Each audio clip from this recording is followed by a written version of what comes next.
Saking paniknya, saya pelan-pelan tuh jalan sambil kaki gemeter. Oh, lampu gelap, pas saya raba, saya nyari itu, saya mikirnya itu handle pintu. Saya engkek, saya turunin ke bawah tuh handle, kagak bergerak. Lah tapi kok gede ya? Jadi di luar genggaman saya, seharusnya kan handle pintu normal itu segenggaman tangan saya.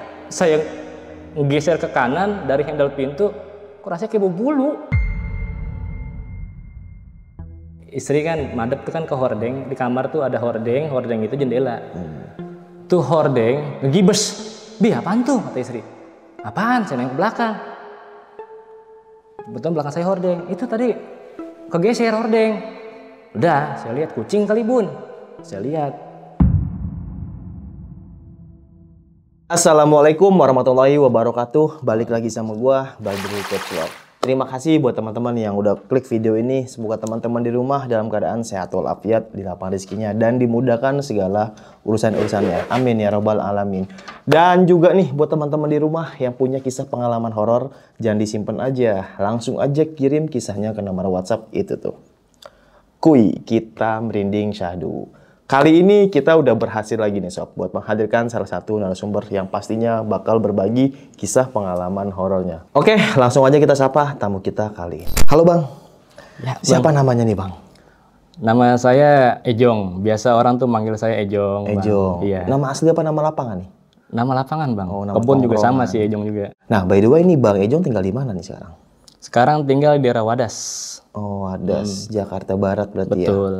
Jauh banget berarti sob ya. Oke, kita terima kasih ya Bang Ejong ya nyempetin waktunya ya. Ini awal kejadian tahun berapa nih Bang Ejong? Awal kejadian itu sekitar tahun 2019. 19. Berarti 5-6 tahun yang lalu lah kurang lebih ya. Iyalah. Oke, siap. Tapi Abang masih tinggal di situ Bang Ejong? Oh, sudah pindah. Oh, udah pindah. Udah pindah. Tadi di belakang layar sob, boleh sempat ceritanya sob. Ngeri banget asli ini. Oke, siap. Tahan dulu Bang Ejong ya. Gak usah lama-lama lagi, cari posisi ban terbaiknya, siapin kopi sama ceritanya. Nah, yang nontonnya sambil di kamar nih, jangan lupa tuh lampu kamarnya dimatiin biar gelap-gelap makin syahdu. Langsung aja kita merinding syahdu. Wah.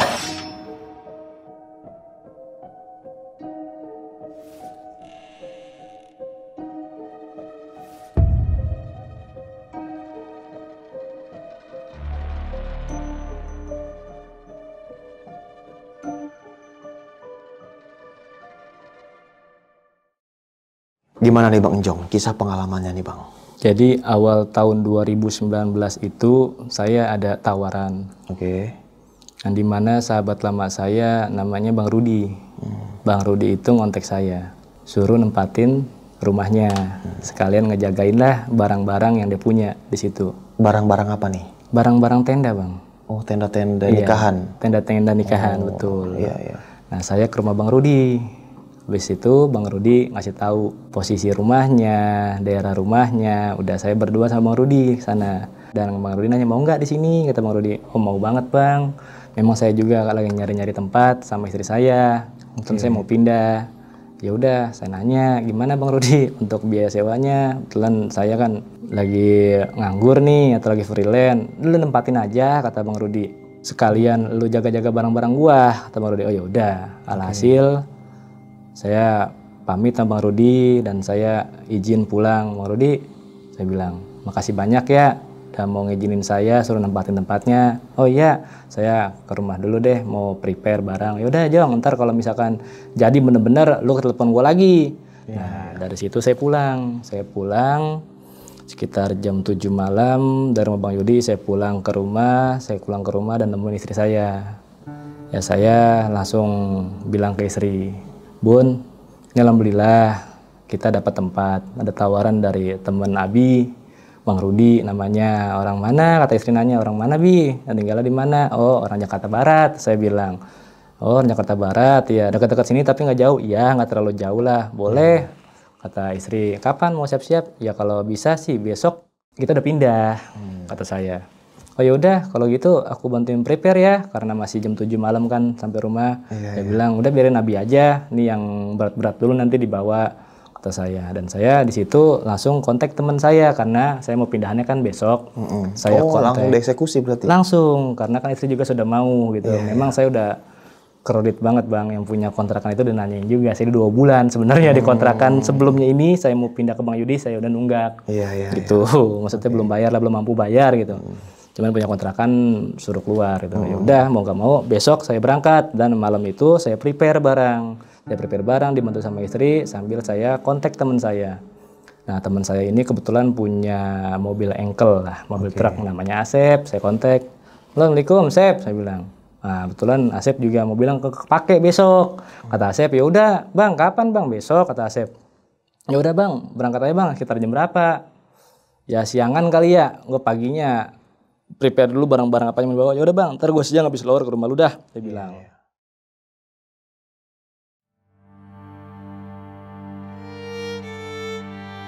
Masuk hari esoknya, udah barang-barang udah siap, habis lohor si Asep datang, bener, tepat janji orangnya on time. Asep datang sekitar 12:30 habis lohor. Mana? Bang Ejong, barang-barang lu yang mau dibawa. Mobil udah siap, itu di depan kata dia.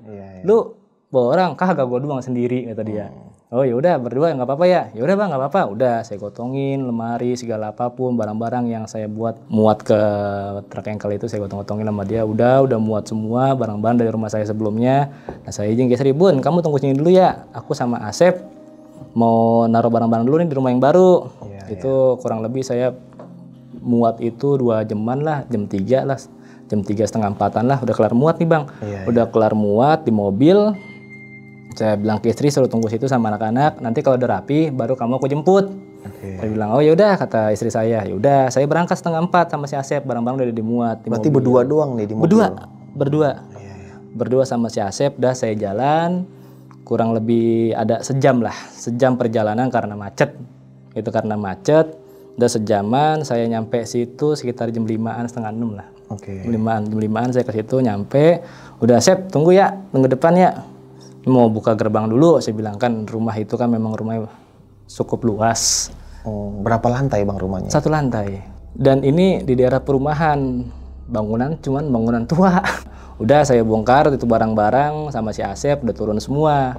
Udah turun ya 3 jaman masuk jam 8, Asep mau pulang. Karena udah selesai, Bang udah semua kan? Ya udah Sep, udah lanjut besok lagi lah, gue bisa pakai motor sisanya, mungkin yang penting gede-gede, saya bilang. Udah ya, gue pamit ya. Udah dari garasi, udah Asep pulang.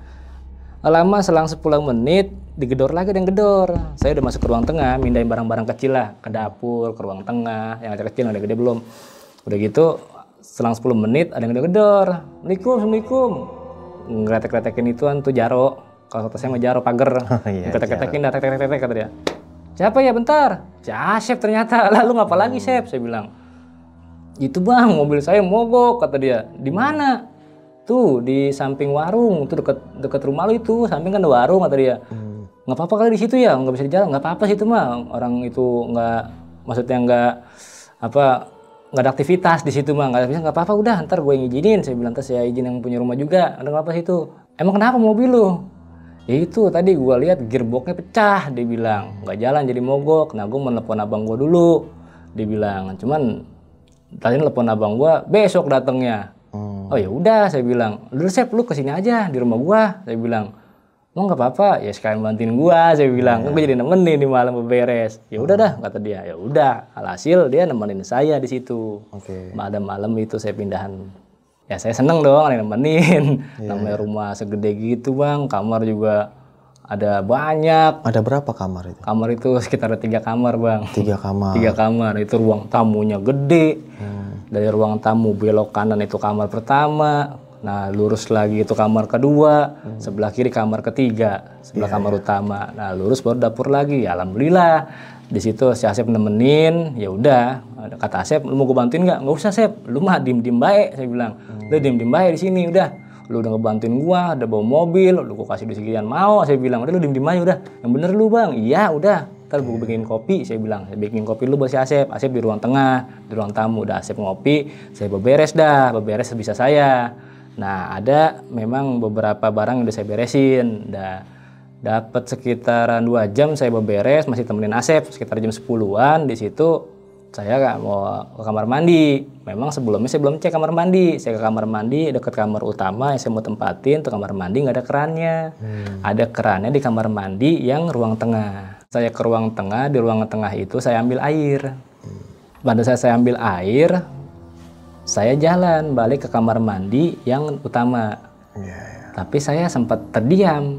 Keluar dari kamar itu saya terdiam, yang dimana tadi posisi lemari yang sudah saya pindahkan di posisi pojok kanan kok berpindah. Pindah gimana nih maksudnya? Kegeser bang, sekitaran kurang lebih 3-5 meter lah. Oh jauh juga. Padahal tuh saya tepatin tuh di sisi pojok, mojok banget lemari. Iya. Jadi saya mau balik, kok lemari kegeser. Gesernya 2-3 meter lah.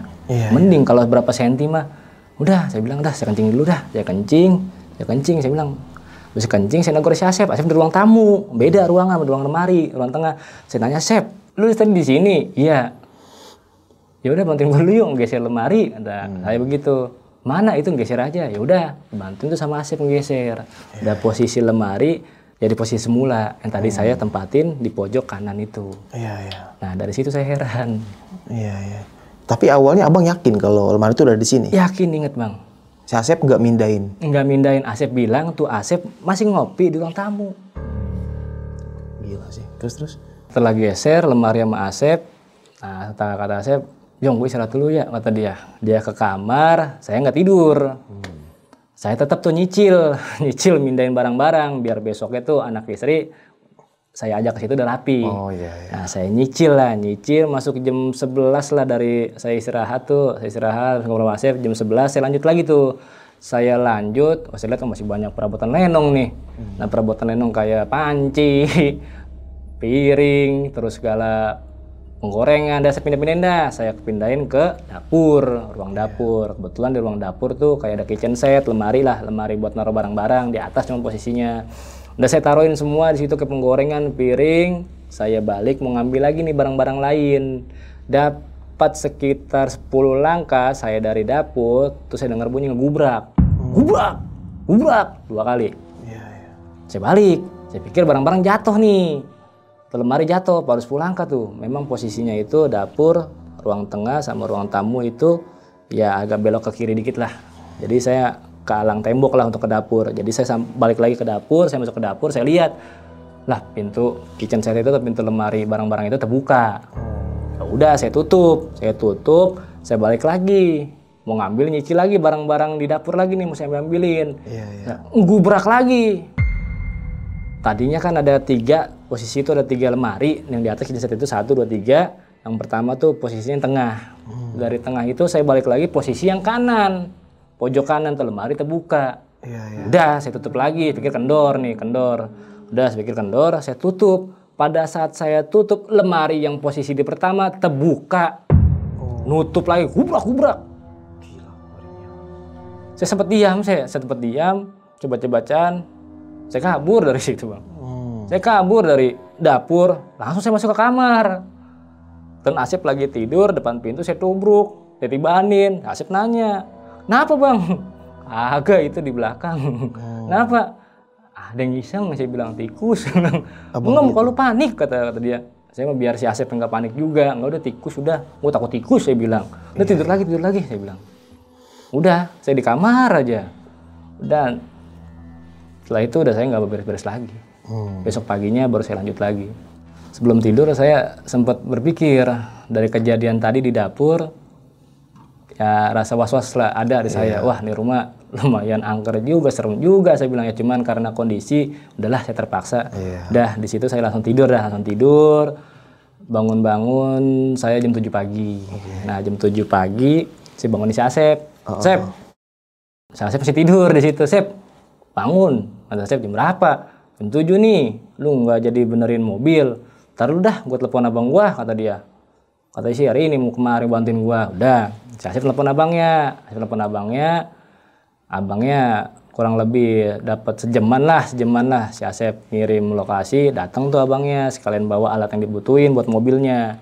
Nah, di situ sekitar jam 9-an habis perbaikan mobil selesai. Saya juga sedikit-sedikit nyicil lah, udah kelar juga tuh. Barang-barangnya tuh udah saya beresin lah, Nah, mobil udah kelar juga, udah kata si Asep, Jong, mobil udah beres, gue mau pulang ya, kata dia. Udah serius udah beres, iya. Nah, saya Bilang dah ke Asep, Sep makasih ya, emang udah bantuin, udah nemenin juga nih malam. Iya.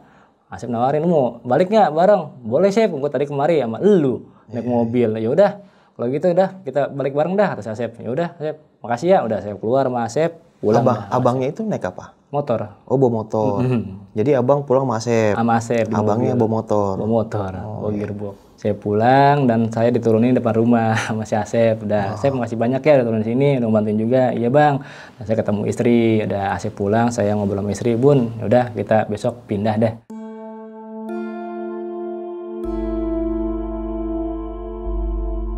Jam 5 saya ajak anak istri saya ke rumah yang baru karena sudah rapi. Udah istri seneng di situ. Cuman dia bilang begini, kok tempatnya rada kotor ya? Kata dia pertama rumah. Iya, orang belum dibersihin semua, nih baru beres-beres barang doang. Saya bilang, ya udah besok atau nih malam kalau sempet aku bantuin, kata istri saya. Udah nggak usah, besok aja pagi. Udah sore juga, saya bilang. Besok aja pagi, biarin ini mah nanti aku aja, kata saya. Udah istri sama anak berdua tuh bertiga udah tinggal di situ. Masih di bulan Ramadan, dah jalan sebulan, kelar bulan Ramadan. Saya sebulan di situ, masuk ke bulan Syawal, saya tinggal di situ. Ada lagi keanehan-keanehan. Gimana nih awalnya? Awalnya itu memang istri saya itu orangnya bangun pagi terus gitu kan. Saya kalah bangun pagi.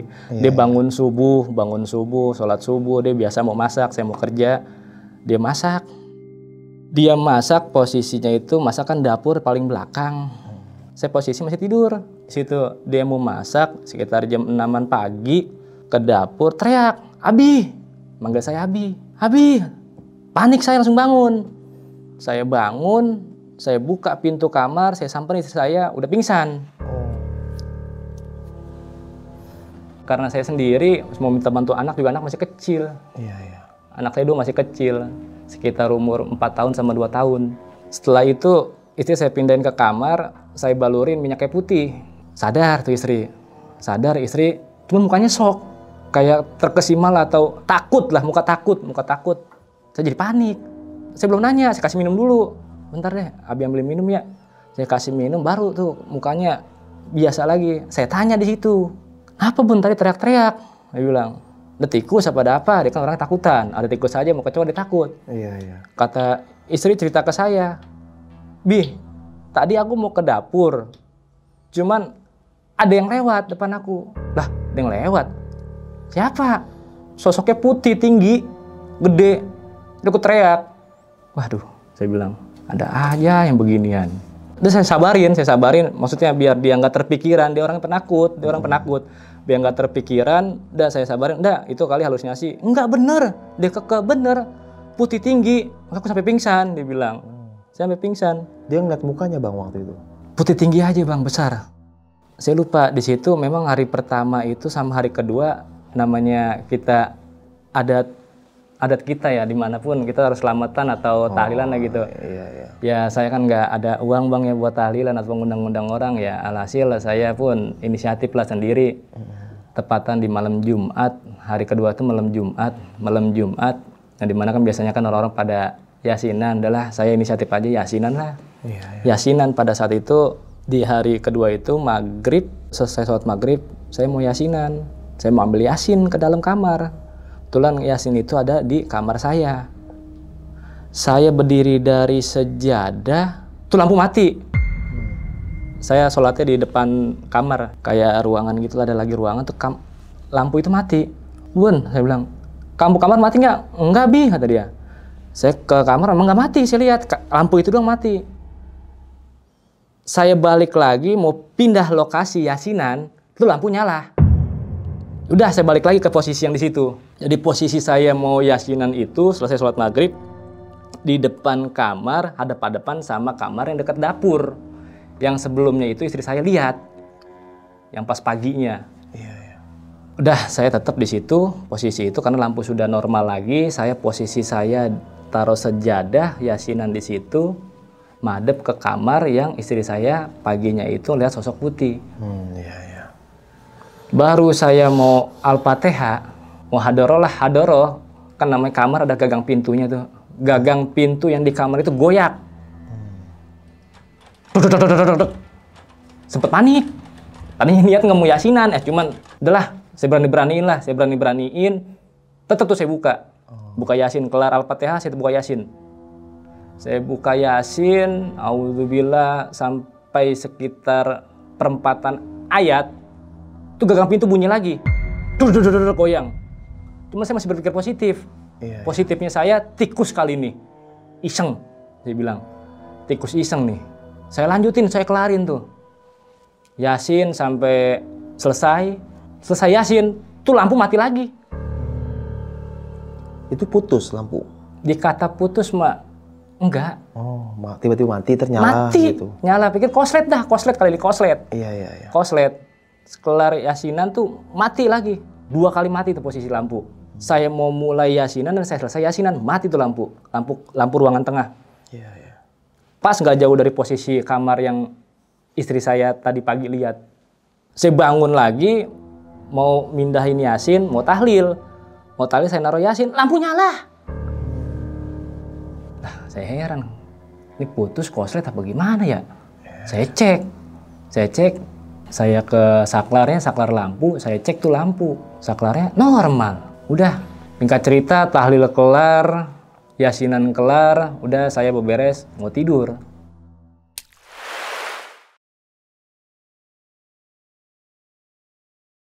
Selang 2 bulan, 3 bulanan normal, saya berjalan, lancar, aktivitas sama anak istri, ya kayak sebagaimana keluarga saya normal. Dapat 3 bulan, kebetulan saya pulang waktu itu kerja malam. Oke. Saya kerja pulang malam sekitar jam 8, setengah 9-an, saya pulang ke rumah. Ya biasa, saya namanya seorang suami, ya sebelum saya pulang dia pesan, "Bi, nanti aku pesan makanan ya." Dia bilang, "Apaan, Bun?" "Sotang." Oh ya udah, saya bawa sotang tuh dari pulang kerja. Saya bawa sotang. Sotang tuh apa, Bang? Sotang sosis kentang. Oh, sosis kentang. Okay. Sosis kentang. Jadi saya bawain sotang. Saya bawa sotang ke rumah. Di depan pagar saya salam-salam lah. "Assalamualaikum, Bun." Saya bilang, Istri keluar, bukain lah gerbang, terus saya masuk ke ruang utama, terus ke kamar, makan bareng. Saya kan baru pulang kerja, belum bisa, saya isaan deh. Isaan ya lewat lah waktunya lah jam 10-an lah, 10 jam setengah 11. Itu 3 bulan Bang di situ tuh. 3 bulan di situ tuh. Mulai lagi. Posisinya nggak jauh beda di dekat kamar belakang lah yang saya nggak tempatin, memang buat ruang-ruang ya barang-barang sisaan saya lah yang belum saya beres-beresin lah di kamar itu. Bunyi lagi tuh, gubrak. Nah, saya mikir lagi tikus yang ngejatuhin barang-barang kali. Udah kelar sholat isya tuh, kita jam 11-an lah kelar sholat isya. Saya penasaran, saya buka tuh pintu. Memang posisi kamar itu yang di samping dapur itu seberang kamar tidur saya, tuh kamar memang gelap. Memang sengaja nggak saya pasangin lampu. Saya cari ini barang apa yang jatuh. Saya cek. Ini namanya saya dominin barang, saya inget lagi, Bang. Barang saya apa aja saya pindahin. Posisinya masih sama semula. Saya mikir lagi, masih di kamar itu saya mikir, apaan tadi yang jatuh ya? Saya lagi mikir, nah di kamar yang ruangan gede itu, samping dapur, ada kamar mandi di dalamnya. Sebelah kanan lah dari pintu, saya buka kamar tuh, kamar yang tengah, saya buka pintu tuh, ada kamar mandi. Sebelah kanan, pandangan saya nih, kayaknya mau lihat itu ke kamar mandi aja. Wah ini kali nih ada barang kamar mandi yang jatuh. Saya ngelangkah kamar mandi. Itu pintu kamar mandi roboh. Rubuh maksudnya? Rubuh. Jatuh? Jatuh. Padahal tuh sebelumnya itu kamar mandi itu normal. Jatuh ngegubrak. Kaget saya, Bang, sampai lompat depan kamar mandi. Posisi gelap. Nah istri saya di dalam dengar. Bangun lah, dia udah tidur bangun. "Ada apaan, Bi?" "Udah nggak usah, kamu di dalam aja." Saya bilang, "Udah kamu di dalam aja. Dalam kamar aja, jagain anak-anak." Saya bilang, "Nih lagi ngebenerin pintu." Alasan saya ngebenerin pintu. Itu nggak kesonggel. Tiba-tiba jatuh aja. Jatuh begitu aja. Orang saya mau deketin tuh kamar mandi. Iya. Udah saya geser dah tuh pintu. Akhirnya nggak saya benerin. Saya geser aja, saya taruh situ, saya keluar. Saya mau keluar, memang jarak itu sekitar 10-15 meter karena ruang kamar itu sangat luas lah. Kamar yang saya nggak tempatin buat tempat barang-barang. Dapat 5 langkah, 6 langkah, saya mau keluar pintu ngegubrak, Bang. Nutup. Padahal posisi itu nggak ada angin. Dan pintu itu seret. Ya susah lah dibuka, tapi ngegubrak, brak ya. Boh, mana tuh lampu? Kagak ada lampu. HP di dalam kamar. Ya udah. Saking paniknya, ya saya pelan-pelan tuh jalan sambil kaki gemeter.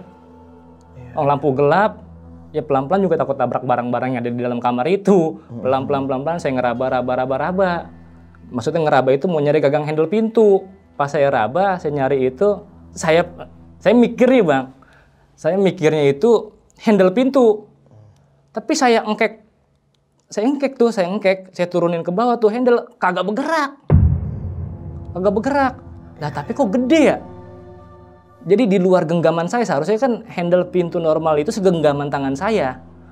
Posisi gelap itu saya nggak ngeliat, saya sampai ngeraba.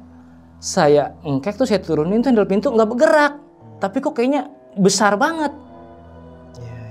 Ya selebih genggaman saya lah. Saya engkek. Di situ tuh saya langsung sempat takut. Takutnya itu saya ngegeser ke kanan dari handle pintu, kok rasanya kayak bulu. Udah takut, udah saya istighfar. Nggak lama genggamannya sama lagi handle pintu, keengkek dah tuh, kebuka. Saya buka. Istri nanya, kenapa? Enggak, tadi seret gak bisa terbuka pintunya, gubrak sendiri. Pokoknya saya pikir positif buat istri deh, itu yang takutan. Udah saya keluar dari kamar itu, saya masuk kamar, saya istirahat di situ. Saya istirahat di situ, udah normal lagi tuh, normal.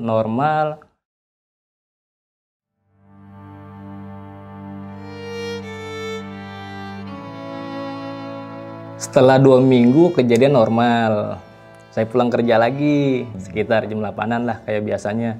Sekitar jam 8-an, jam 9-an saya ngopi di ruang garasi mobil. Itu memang garasi mobil itu nggak ada mobil, buat ngeplong aja. Ada di ruang garasi itu ada meja, ada model sofa di situ. Udah saya duduk sambil ngopi di situ. Nah saya ngeliat-liat ke ruang, ada di ruang garasi itu ada ruang buat pembantu lah.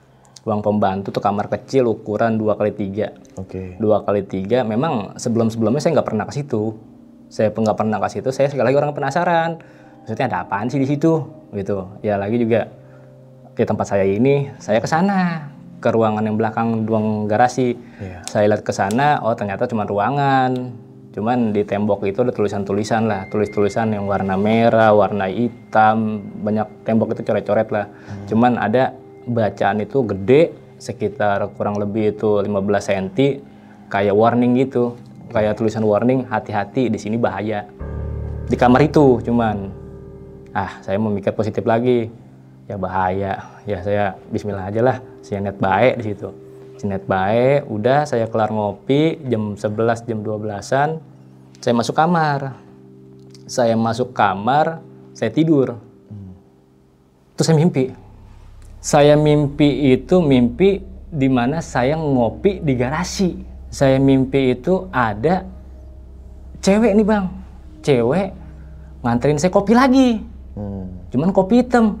Ya, gak doyan saya kopi hitam, saya udah ngopi hitam. Nganterin lagi nih kedua nih. Tuh awaknya itu tuh cewek, pakaiannya itu baju hitam-hitam pakai kerudung, dia 2 kali bawain kopi hitam, saya tolak. Memang tuh di ruang garasi itu ada pintu kecil. Dekat kamar belakang pintu kecil nembus ke dapur. Pintu kecil itu dia masuk ke situ, nganterin saya kopi itu. Kedua kali saya tolak. Ketiga kalinya dia nawarin tuh kopi susu. Saya minum tuh kopi susu. Nah, cuman di balik pintu itu karena pintu ngablak, dalam mimpi saya itu pintu kan ngablak, terbuka lah. Pintu tuh terbuka, saya ngeliat tuh kayak ada perkumpulan. Orang kayak duduk, baju hitam-hitam juga, cuman madep ngebelakangin saya. Cuman ada satu, menurut saya itu gurunya lah, atau ketua perkumpulan itulah, ngadep ke saya. Itu sosoknya itu mata merah. Mata merah, rambut gondrong, jubah hitam. Cuma bertanduk. Dalam mimpi. Nah, gurunya itu saya minum kopi susu itu, dia ketawa. Dia habis ketawa, saya minum kopi, gelas kopi jatuh. Habis minum kopi, saya terkapar di meja, di garasi itu saya terkapar. Di situ saya nggak bisa bangun. habis minum kopi susu tuh saya nggak bisa bangun, saya gerakin badan nggak bisa. Saya tetap berdoa tuh dalam mimpi saya masih dalam mimpi, saya berdoa di situ. Ya Allah tolonglah saya nggak bisa apa-apa ini. Dia bilang, nggak lama dari saya berdoa datang sahabat saya, Haji Sultan namanya. Haji Sultan datang, langsung nemuin saya, Jong, kamu kenapa? Ini Bang Haji, saya tadi habis minum kopi dikasih sama tuh perempuan. Yaudah, gini ikutin saya. Maksudnya ikutin saya tuh saya dibisikin, sebelah kuping kanan saya dibisikin sama Bang Haji, kata Bang Haji, la ilaha illallah Muhammadur Rasulullah. Saya ikutin sampai 3 kali. Saya ngikutin 3 kali itu normal saya. Normalnya saya bisa gerak lagi dan saya terbangun dari mimpi. Ternyata sudah jam 7 pagi. Saya bangun jam 7 pagi, biasalah aktivitas, istri mau masakin saya, bangun, saya ngeliat kanan kiri ada anak saya doang di kamar. Nanyanya tuh ada anak saya namanya Sila, anak pertama. Kak Sila, Bunda mana? Dapur lagi bikin Indomie buat Abi. Oh. Nah Bun, saya masih teriak dalam kamar, Bun kamu di mana? Di dapur. Padahal posisi pintu tertutup. Oh di dapur, iya lagi bikin Indomie kata istri. Oh ya udah, saya bilang, "Kau di kamar ya?" Iya. Udah. Istri balik mau nganterin Indomie ke kamar, saya makan di kamar Bang. Saya makan di kamar, memang kamar cukup lega juga, bisa buat makan. Saya makan di kamar, sebelum saya makan istri kan masak, istri mau nganterin ke kamar, itu nggak jauh juga dari dapur tuh, posisi tuh kamar yang tengah juga. Teriak lagi, Abi tolong, Gumprang. Wah saya panik, berdiri langsung saya. Berdiri saya buka pintu, istri jatuh di situ. Jatuh sama Indominya. Ya alhamdulillahnya Indominya Indomie goreng, bukan Indomie rebus. Kan Indomie rebus kan ada airnya gitu, takut kesiram. Indomie goreng dan ayak-ayakan dah. Udah saya nggak mikirin Indomie dulu dah, saya mikirin istri saya angkut tuh istri saya. Saya angkut istri saya, udah saya sadarin, saya kasih minyak kayu putih, saya elus-elus. Alhamdulillah sadar istri, cuma sesadarnya istri itu dia lumpuh. Oh lumpuh. Saya mikir, kok lumpuhnya sama kayak saya kejadian saya mimpi itu. Maksudnya lumpuh nggak bisa jalan? Lumpuh sebelah kanan. Kanan nggak bisa bergerak. Iya. Saya mimpi itu semalam begini. Tapi kenapa kenyataannya istri saya? Saya tanya, kamu kenapa Bun? Itu tadi aku ngeliat tinggi gede, hitam. Nabrak aku, dia bilang. Kayak aku teriak-teriak tolong. Nah istri mau bangun, cuman tuh sebelah kanan nggak bisa bergerak. Pokoknya dari kanan, tangan kanan nggak bisa bergerak sampai ke kaki bawah. Oh. Udah saya, ya karena saya orangnya dari dulu nggak pernah ke dokter, nggak pernah apa, udah saya obatin lah. Saya obatin ya kayak ajaran-ajaran dulu orang-orang tua lah, pernah ngobatin saya pakai ramuan, pakai doa, ini tuh saya obatin, dapat 2 minggu, alhamdulillah istri pulih lagi. Oh normal lagi. Normal lagi, 2 minggu normal dari kejadian itu udah. Nah saya kan ada ruang buat ngejemur. Nah saya ke ruang ngejemur dah. Setelah kejadian 2 minggu, kan istri kan masih nggak enak lah badannya, saya ngebantu segala kegiatan harian lah. Kebetulan pas itu saya libur kerja. Saya bantuin kegiatan harian dah, kamu kan baru sembuh. Saya bilang, kamu baru sembuh dah biarin aja. Abi yang nyuci, Abi yang ngejemur. Saya nyuci, saya ngejemur. Tuh ruangan tempat ngejemur itu di dekat dapur. Jadi ada pintu lagi tuh buat ruang ngejemur, kayak tanah lapang itu buat ngejemur, saya ngejemur. Memang udah lama ya saya belum beres-beres lagi tuh di ruangan itu. Nah, di tempat buat ngejemur itu kayak banyak rerumputan, kayak tanaman liar lah tumbuh. Tanaman liar tumbuh. Tanaman liar. Nah, karena saya terganggu tanaman liar itu, saya naruh dulu nih, saya belum jemur, mau ngeberesin dulu. Saya ngeberesin tuh, saya ngeberesin buat tanaman-tanaman itu biar lapang lagi lah, biar nggak terganggu lah, ada rumput-rumput, ada tanaman, ada pohon-pohon udah numbu-numbu lumut, saya bersihin dulu, saya singkirin dulu pakaian saya yang di ember. Nah saya ngambil dah kayak model golok lah gitu, atau arit lah, saya ngambil arit, saya bersihin tuh, saya papras, saya jongkok, saya papras tuh, papras, kementok. Udah kayak ilalang, udah tebel, kementok. Saya paksain,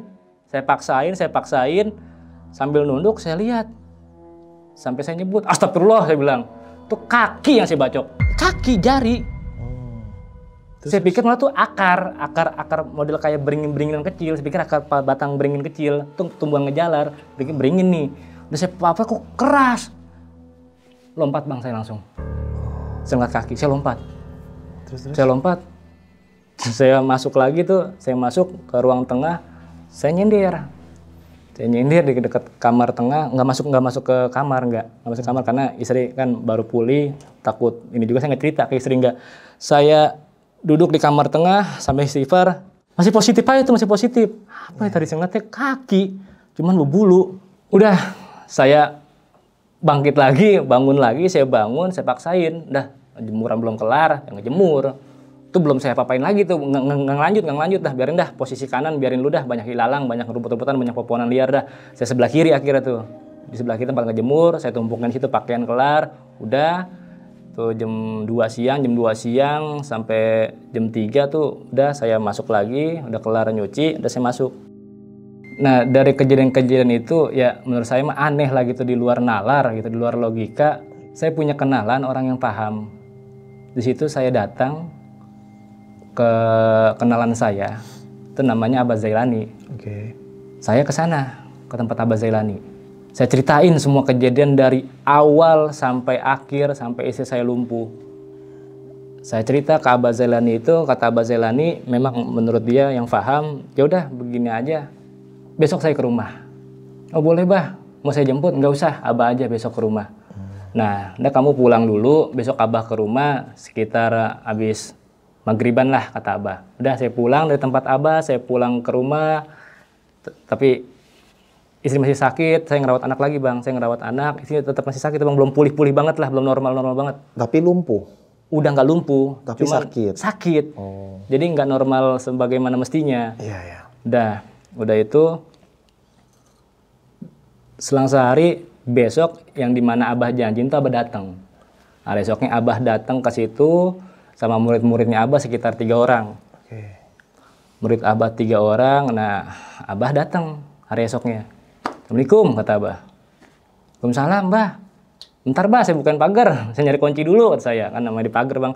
Di pagar saya buka kunci. Nah, Abah sama muridnya datang 3 orang, 3 motor. Masuklah ke ruangan garasi tuh, ruangan buat tempat ngopi di situ. Tempat ngopi.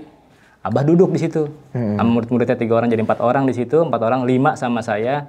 Saya tawarin, Abah mau ngopi? Saya bilang, boleh, Jong, kalau ada. Atau kalau nggak ada, air putih aja, kata Abah. Yang lain mau nggak? Saya bilang, oh boleh bang, kata dia. Boleh deh, saya bikinin kopi di dapur, karena dekat dapur dari ruangan garasi. Saya masuk dari pintu belakang, saya ke dapur, saya bikin kopi 4. Saya bikin kopi 4, saya taruh kopi, baru saya cerita ke Abah. Jadi sebelum saya cerita ke Abah itu ngeliat kondisi di situ. Ngeliat kondisi ruangan, ya sepemahaman Abah lah. Saya padahal belum cerita ke Abah. Dan Abah pun baru masuk garasi. Tapi Abah langsung ngomong begini, itu ada kamar tengah. Saya langsung heran, loh kok Abah tahu ada kamar tengah? Saya bilang, enggak, itu kamar tengah kamu di situ. Enggak, saya di depannya. Iya, jangan di situ, katanya. Nah baru saya nyambung di situ, saya ceritain Abah. Dari cerita sebelum saya ke rumah Abah, saya ceritain di situ kejadian selama saya di situ, si istri saya. Udah saya ceritain ke situ, ya udah begini aja, kata Abah. Udah, ntar habis kelar ngopi, kita tahlil. Kita tahlil lagi, kita doain lagi buat rumah ini, sama nanti saya pagerin, kalau kata Abah. Di hari itu jam 9 malam kita mulailah tahlil tuh. Tahlil Abah yang mimpin, tahlil berjalan selama kurang lebih 2 jaman, kita di situ sambil berdoa. Setelah tahlil 2 jam itu, masuk ke jam 11, Abah cerita setelah tahlil. Ini sepemahaman Abah. Kata Abah, ini tuh istana. Saya heran dong, istana apa orang ini? Rumah? Ini rumah, Bah. Malah awalnya ini nggak berbentuk rumah. Bilang, awalnya mau kayak gudang, Bah. Ini istana mereka. Yang iseng sama kamu dan keluarga kamu. Kamu datang ke sini sama aja kamu ngusik dia. Yang ngusiknya gimana, Bah? Ya kamu setiap malam gini. Emang saya orangnya doyan tadarusan. Doyan ngadarusan. Itu yang bikin dia terusik. Dia bilang, dia lama di sini, duluan di sini. Ya mau bagaimana? Ya saya namanya rumah. Ya saya bikin kayak surga saya. Saya bilang, ya saya tadarusan, saya ngaji, saya yasinan. Itu bikin dia nggak suka. Gitu. Nah jadi dia usil, iseng, kata Abah begitu. Itu sebagaimana, Bah? Yaudah nanti saya pagerin, kata Abah. Cuman saya orangnya penasaran lagi. Oke. Saya penasaran.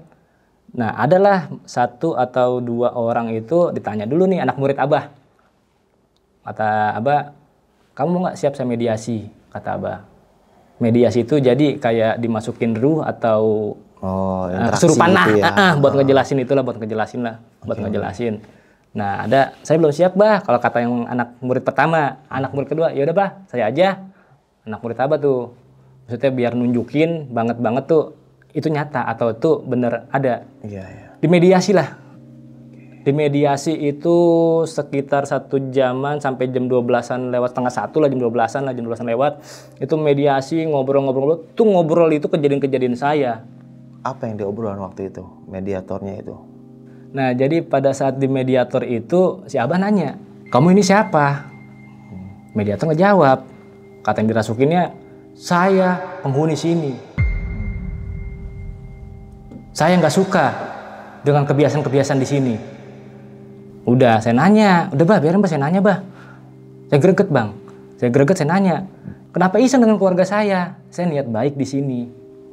Habis kamu tadarusan, kamu ngaji, kamu ini itu bikin saya nggak suka. Ini tempat saya, lama saya. Memang tuh tempat kan 4 tahun terbengkalai. Memang awalnya tuh kosong, nggak ditempatin. Udah buat gudang. Saya beres-beresin jadi bersih lah mungkin.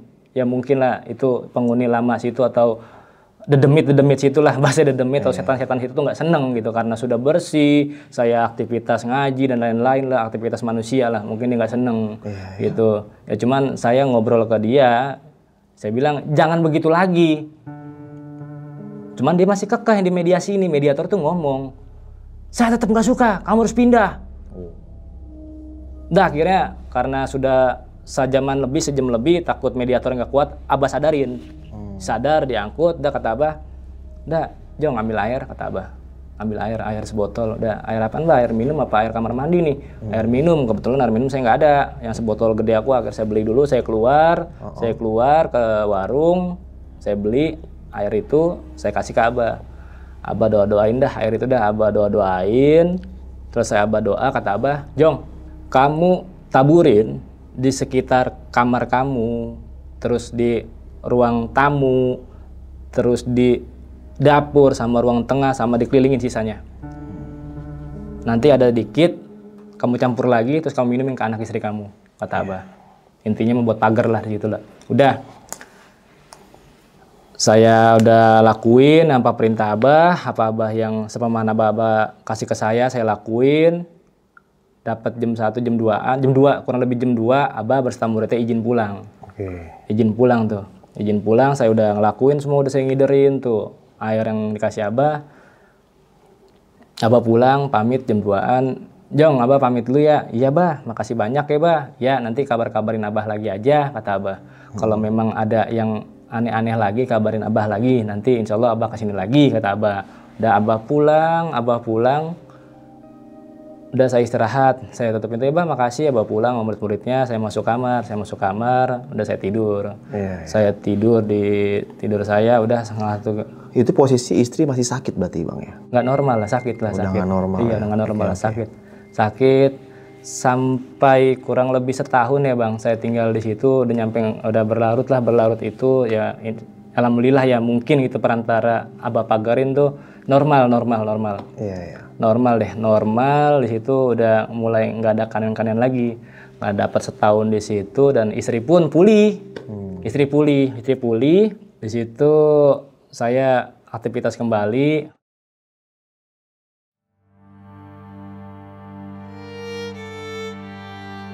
Dua tahun saya di situ, sekitar tahun 2021 masa pandemi. Ya kebetulan kan memang rumah saya besar, ada salah satu ajakan dari teman saya atau sahabat saya di organisasi. Teman saya datang ke rumah saat pandemi. Jong, boleh nggak gue nyewa tempat lu? Buat apa? Saya nanya. Buat posko apa? Posko relawan COVID, kata dia. Posko relawan maksudnya kayak gimana? Enggak, jadi buat nampung barang-barang yang dimana nanti buat didistribusikan ke orang-orang yang terdampak lah. Dia bilang, oh boleh, kalau begitu nanti saya izin dulu ya. Saya bilang, saya izin dulu nih yang punya rumah, Bang Rudi. Udah, dari ajakan teman saya bilang iya sih, dan saya izin dulu ke Bang Rudi. Saya ke rumah Bang Rudi, itu masuk tahun kedua pandemi. Saya ke rumah Bang Rudi, saya izin ke Bang Rudi, maaf nih, ada ajakan teman saya buat posko di tempat yang saya tempati nih, tempat Bang Rudi. Ya udah Jong, nggak apa-apa, dia bilang. Jadi kan ada aktivitas yang bermanfaat lah di situ, kata dia. Nggak apa-apa, udah pakai aja tempatnya, kata dia. Tapi nggak semuanya Bang, cuman ruangan garasi aja tuh buat tempat naruh sembako. Saya bilang, kata teman saya, nggak semuanya, nggak semua dipakai. Saya juga tinggal di situ. Oh ya nggak apa-apa, itu juga gede, kata dia. Ya udah, ini aja. Nah di hari yang sama saya telepon teman saya lagi, bro, saya bilang, bro, yaudah bro, besok barang-barang yang buat relawan bawain aja ke sini atau sembako ini itu. Udah, sembako dibawain ke situ, ya sekitar kurang lebih 100 lah karung beras. 100 karung beras, terus ada tepung, ada Indomie. Di hari kedua tuh Bang, hari kedua dinempatin semua ke situ sembako-sembako yang dimana buat didistribusiin ke korban-korban pandemi lah. Saya taruh semua sembako di situ sekitar 100-an karung beras, Indomie, minyak. Saya packing-packingin, kata teman saya, si Wahyudi namanya. Ini Wahyudi bilang, Jong, bantuin packingnya. Gitu kata dia bilang. Oh iya, siap. Butuh orang nggak? Saya nanya. Ya, butuh lah, orang banyak begini barang-barang, ntar mau datang lagi nih. Namanya posko relawan, ntar datang lagi nih barang-barang. Yaudah ini dulu dah, lu packing-packingin dulu. Mungkin 2 orang kali. 2 orang dah. 2 orang buat packing-packingin, buat beres-beresin. Ya udah, saya bilang, udah takut teman-teman gua dah. Saya bilang. Saya telepon teman. Saya telepon, Rangga, saya telepon Rangga tuh. Teman saya namanya Rangga. Rangga, lu di mana? Saya di rumah, bantuin gua nih packing-packingin sembako. Oh yaudah, ntar gua situ. Satu lagi namanya Alam. Alam, sibuk nggak? Saya telepon lagi. Oh enggak, kenapa Bang? Bantuin abang nih buat packing-packingin sembako buat dikasih ke korban pandemi COVID. Saya bilang, ya udah Bang, saya ke situ. Sherlock kata dia. Saya Sherlock lah, ke anak-anak berdua. Saya Sherlock, ke mereka berdua datang. Datang itu dia sore pengen asar. Sore mau asar, dia datang ke situ. Akhirnya dibantuin tuh packing dan gak lama sekitaran jam 5 itu kita udah kelar packing tuh Bang. Saya bertiga, saya, Alam, Rangga kelar packing itu saya masukin beras-beras tuh yang dimana tuh saya bikin 50 paket yang akan distribusiin. Sisa 50 paket lagi dong. Sisa 50 paket dan saya fokus ke beras. Saya takut digerogotin tikus, tuh beras saya pindahin. Tumpukan beras yang sisa 50 karung saya pindahin tuh beras. Saya bilang, Rangga, Alam, tuh berasnya geser aja ke sebelah kanan. Saya bilang, kalau di tengah situ garasi, ntar keganggu orang lewat, bawa dasar mau ngambil. Saya bilang, Rangga malam, iya Bang, siap Bang, pindahin kemana? Masukin ke dapur aja, saya bilang. Nah dapur itu kan posisinya nggak jauh dari luar kamar tengah. Nah saya masukin ke ruang dapur, nggak apa-apa Mas, ini amanan di situ daripada di luar. Saya bilang, ntar kalau ada yang ngambil, kambil juga. Saya bilang, udah saya masukin ke ruang situ, udah saya packing 50, sisa 50, saya cek. Jadi yang udah saya data itu 50 buat didistribusiin, 50 sisa. Saya cek dong, namanya saya berketempatan, saya dikasih tanggung jawab sama teman saya buat nata atau buat distribusi barang, saya cek 50. Saya nanya ke Alam, Lam, kok nih beras ada 35? Enggak Bang, orang saya tumpuk itu semua 50. Kata si Alam, penasaran saya Bang. Saya hitung tuh beras. Sini Lam ya, Abang hitung nih beras nih. Saya tumpuk tuh, Abang kebetulan tumpuknya 55. Hitung dong, 7 kali 5, 35. Tuh, berapa?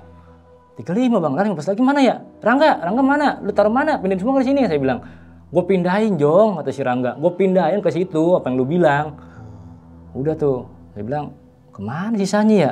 Coba cek dah. Yang 50 paket saya pisahin. 50 paket saya cek lagi.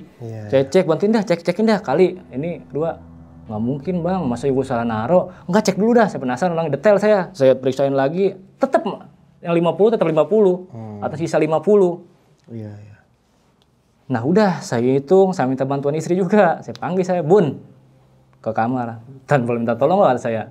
Kenapa Bi? Itu ada beras di situ. Tadi tuh aku packingin, masukin ke paket tuh 50 atau sisa 50. Tolong bantuin ngitung dong. Kali aku sama teman-teman capek, gitu kan udah sore tuh Bang, udah sore. Kita jam 5, jam 6-an udah sore. Dari habis asar udah saya capek. Saya tuh bantuin tuh. Saya bantuin habis maghrib ngitung tuh dia, ngitung. Istri saya juga ngitung 35. Udahlah, habis maghrib itu kelar. Saya bilang, tolonglah lu rotiban atau lu tahlilan dah. Gue bingung nih beras, kalau kurang kan gue juga. Dah tuh si Rangga tahlilan dah. Ya Rangga tahlilan, ya sesuai ini dia lah, sebisa-bisa dia lah. Nah, udah kita hitung lagi coba yuk. Gue kalau hilang nih, gue juga ntar. balik saya ke tempat beras. Oke. Saya hitung tuh tumpukan 50. 50. Tadinya 35, saya ngitung bertiga, berempat sama istri saya itu 35. Jauh banget ya kurangnya. Jauh banget 15. Tapi pas dihitung sama si Rangga 50. Setelah roti ban itu. Setelah roti ban kita ngitung bareng-bareng bertiga 50. Saya debat dong sama Rangga. Lo ngitung juga kan 35? Iya. Oh itu 35. Alam ngitung juga 35? Iya. Saya panggil istri saya lagi, Bun, tadi ngitung 35 kan? Iya. Lah ini ada 50. Wah, udah saya mikir, kesirep kita nih. Udah, besok lagi lah, lanjutin lah, saya bilang. Udah, si Rangga sama si Alam pulang lah. Pulang sekitar jam 10-an lah, dia lah habis beberes lain-lain, jam 10 malam dia pulang. Dia pulang, udah saya istirahat lagi, istirahat di kamar.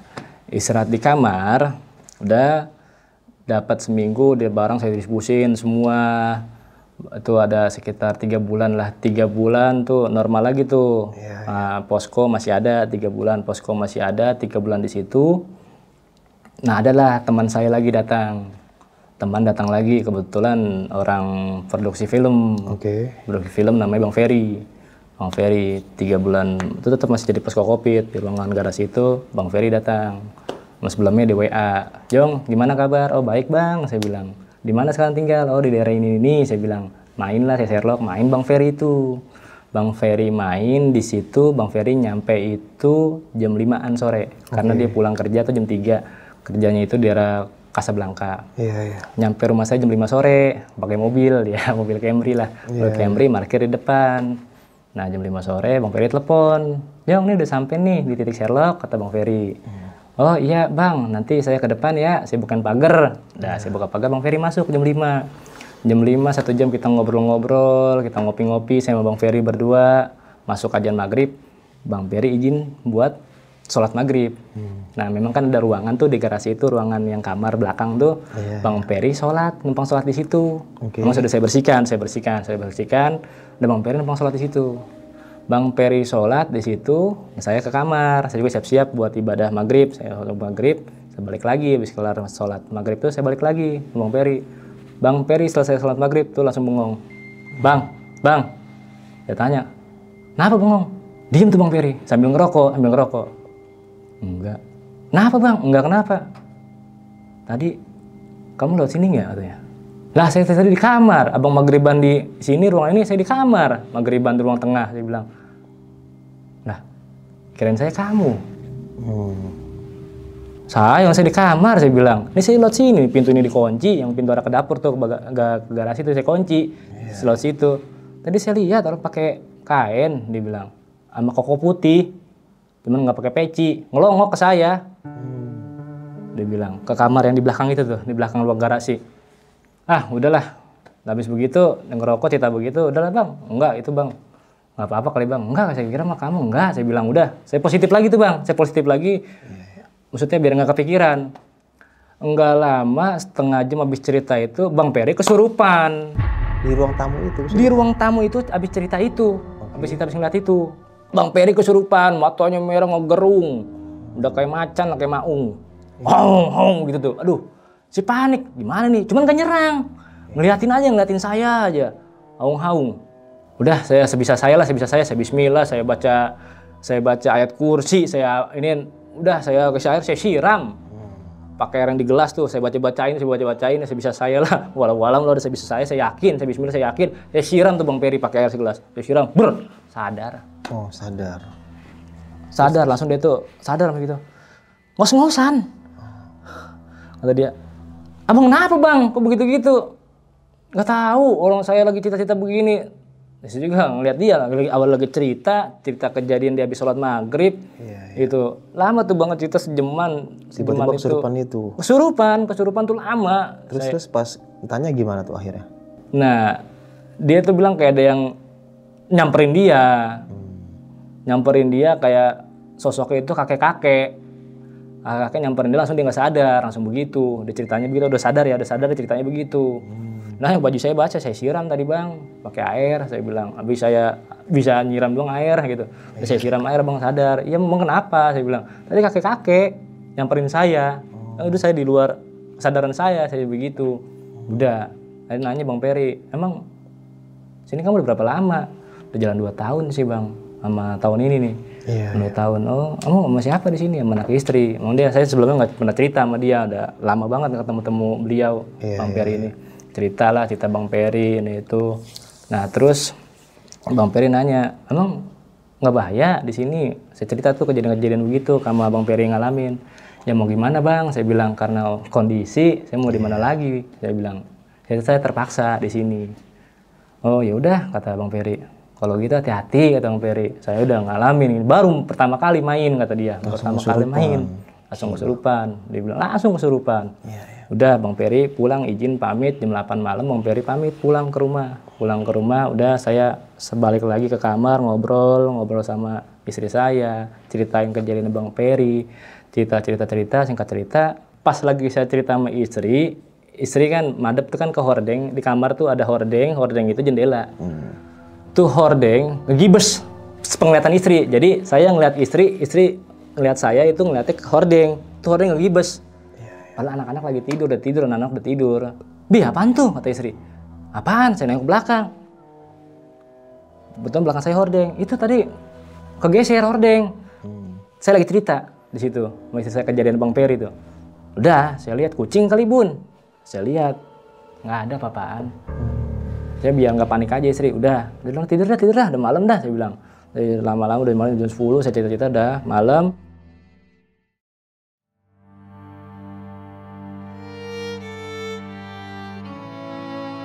Sekitar 3 hari 4 harian, habis kejadian Bang Peri datang, 3 hari 4 hari, mertua datang ke rumah. Biasalah nyapa ini itu, nginep, mertua nginep. Hari keempat setelah kejadian Bang Peri, mertua nginep sama ngalamin kejadian lagi. Apa tuh kamar tua? Setelah maghrib, mertua mau bikin kopi. Mau bikin kopi ke arah dapur. Karena kan kompor di sana, mertua bikin kopi. Saya di dalam kamar. Teriak tuh mertua Bang. In, katanya. Panggil nama anaknya. Gak lama saya keluar, saya samperin. Kenapa Bu? Enggak, itu tadi ada yang lewat, anak kecil. Anak kecil Bu? Iya, orang anak udah pada tidur. Ibu pikir anak-anak mau keluar, katanya. Jadi di posisi itu di dapur kan ada pintu lagi tuh yang mau ke garasi. Ibu mertua saya tuh ngelihat di situ ada anak kecil, larian. Dipikir anak saya. Saya bilang tuh Bu, anak-anak udah pada tidur. Saya bilang, ya iya lagi tidur. Udah Bu, udah saya bikin kopi aja dah. Iya, Ibu takut, tanya. Udah, Ibu masuk ke kamar. Tuh, udah. Saya bikin kopi, saya anterin ke kamar kopi. Saya duduk lagi di ruang tengah. Saya duduk sambil ngopi, sambil ngerokok, saya ngedeprok di situ. Saya baca-bacaan sebisa saya. Kok ada lagi. Begini-begini, gangguan begini lagi.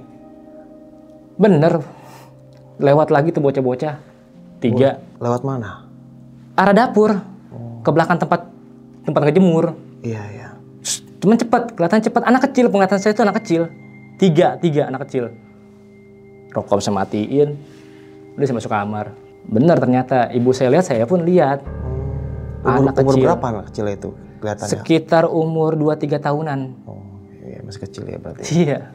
Udah saya masuk ke kamar, di situ saya mikir, bener juga tadi Ibu ngeliat. Saya pun ngeliat. Lagi ngopi, saya pun ngeliat di situ. Udah, saya tidur. Posisi tidur saya gelisah. Ya gelisah, kejadiannya aku datang lagi. Menurut saya udah aman di tahun kedua, nggak ada gangguan-gangguan lagi.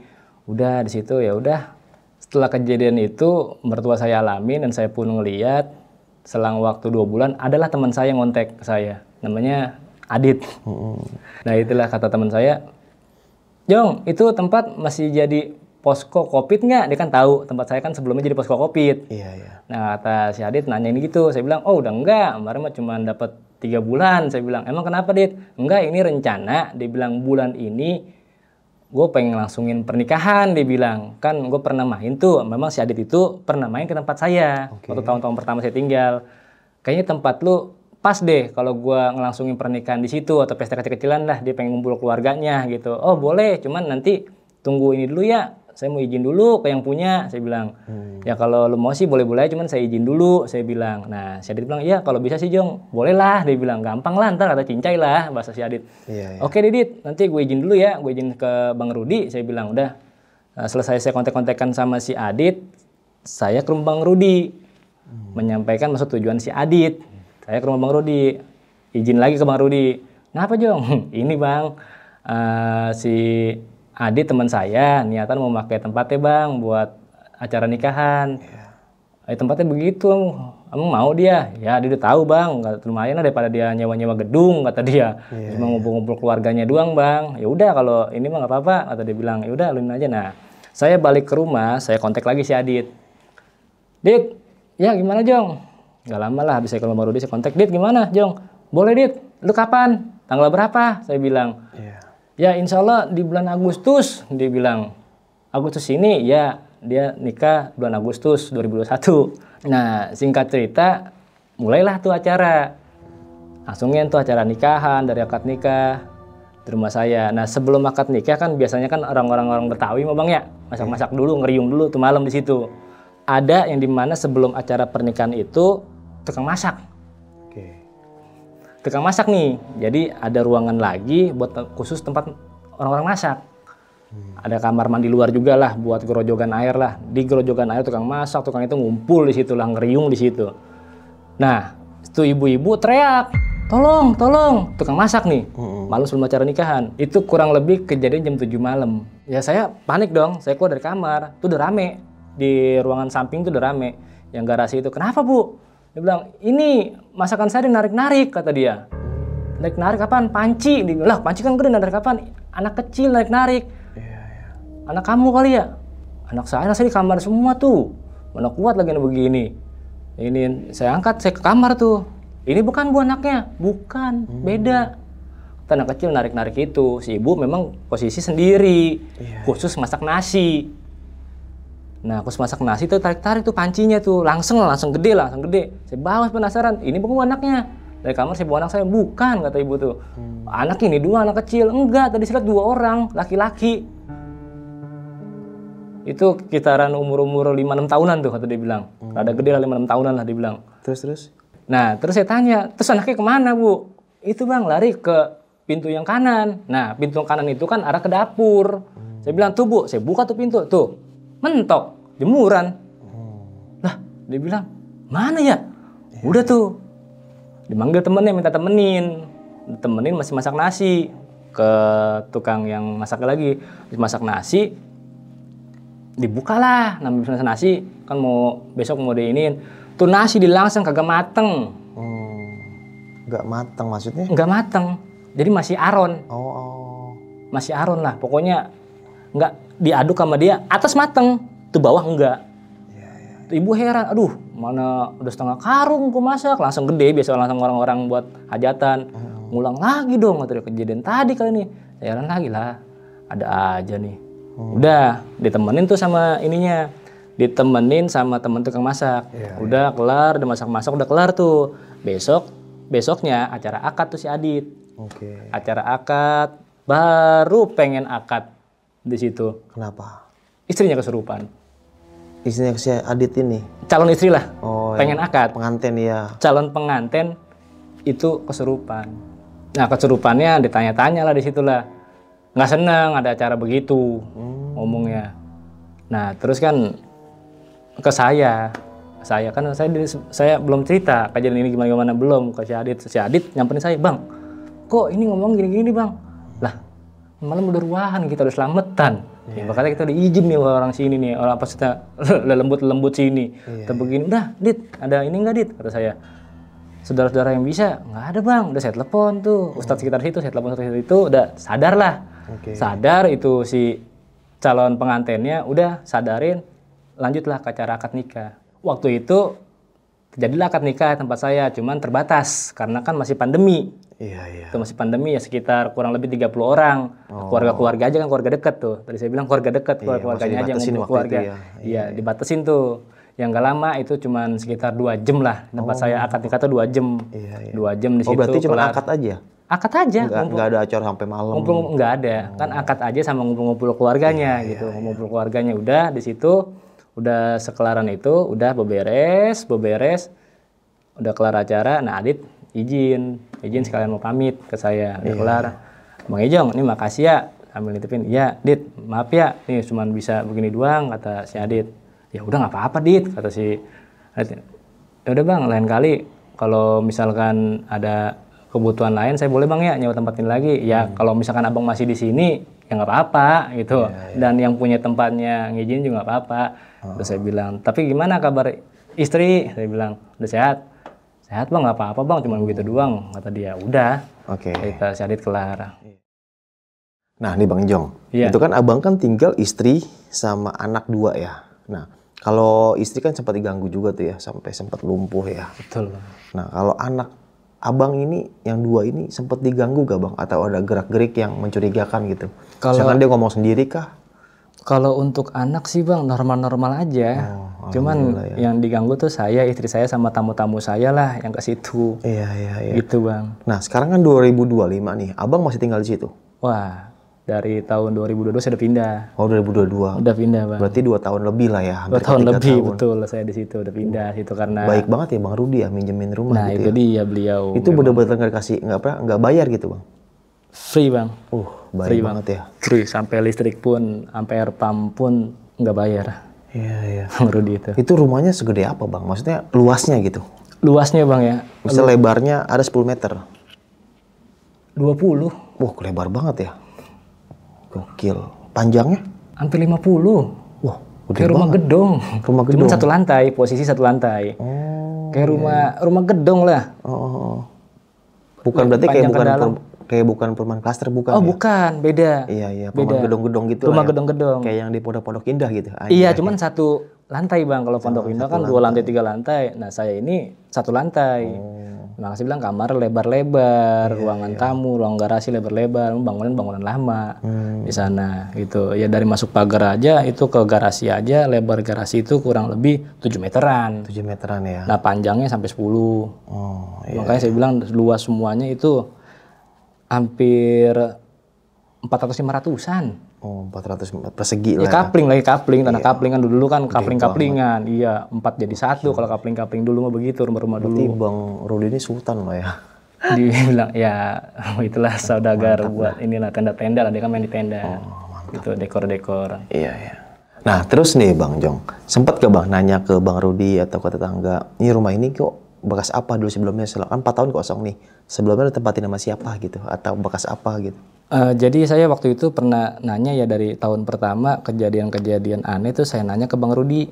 Bang, saya bilang, saya nanya lah, iseng Bang, saya bilang, nanya Bang nih dulu sebelum ente nempatin tempat ini buat gudang, ini apa ya Bang? Saya bilang, oh dulu ini sebelum gue nempatin gudang di mari ini sablon.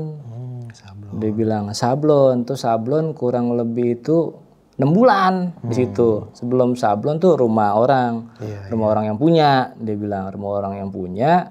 Nah, cuman dia pernah cerita ini orang yang punya katanya memang di situ tempatnya angker. Iya. Berarti emang udah bawaan dari rumah. Udah bawaan dari rumah. Itu rumah jadi disewain terus dari yang punya. Nah, yang punya ini malah pindah ke Tangerang. Dia cuma punya 2 anak. Orang Chinese. Tapi sekarang nih kira-kira rumah kosong Bang? Kosong terbengkalai. Sekarang nih 2025? Kosong terbengkalai. Kosong. Sayang banget ya. Itu malah statusnya itu dijual dari 2019. Saya nempatin 2019, sebelumnya 4 tahun kosong jadi gudang, itu udah dijual juga, belum laku-laku. Oh, udah merek dijual maksudnya? Udah dijual. Bacanya dijual lah sama yang punyanya gitu kan. Bang Yudi kan jatuh statusnya nyewa di situ buat gudang dia. Yang disuruh nempatin saya sekalian jagain barang-barang dia yang ada di situ gitu. Barang-barang tenda lah. Gokil sih, serem banget ya. Oke, mungkin cukup sekian nih kisah pengalaman yang dan sama Bang Enjong ini. Bisa kita ambil segi positifnya, buang jauh-jauh negatifnya. Ya, mungkin setiap rumah punya ya penghuni yang tak kasat mata lah. Jadi kita ya nggak usah takut banyak-banyak ibadah karena rumah adalah tempat kita istirahat ya. Rumahku adalah istanaku, kata gitu. Bikinlah senyaman mungkin dan perbanyak ibadah dan jangan lupa banyak sedekah kayak gitu. Dan kalau mau tahu ya teman-teman, ini studio kan kita sewa juga nih. Ini sebelumnya 10 tahun terbengkalai, kosong, dan kita yang nyewa sekarang. Gimana? 10 tahun nih. Tapi alhamdulillah kita baik-baik aja semuanya karena kita hidup berdampingan, it's okay lah, no problem, dan kita udah friendly lah. Oke, mungkin cukup sekian kisah pengalaman hari ini. Sampai jumpa di kisah selanjutnya. Wassalamualaikum warahmatullahi wabarakatuh. Waalaikumsalam. Bang, makasih Bang Enjong ya. Mari, Nanti misalkan nih Bang, terakhir pertanyaan.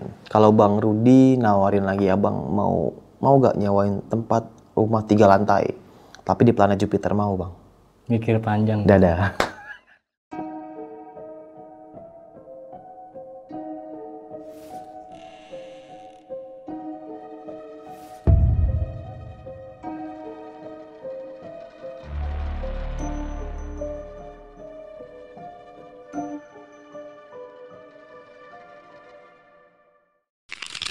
Buat kalian yang punya pengalaman horor, langsung aja chat ke nomor 0877 1671 53372.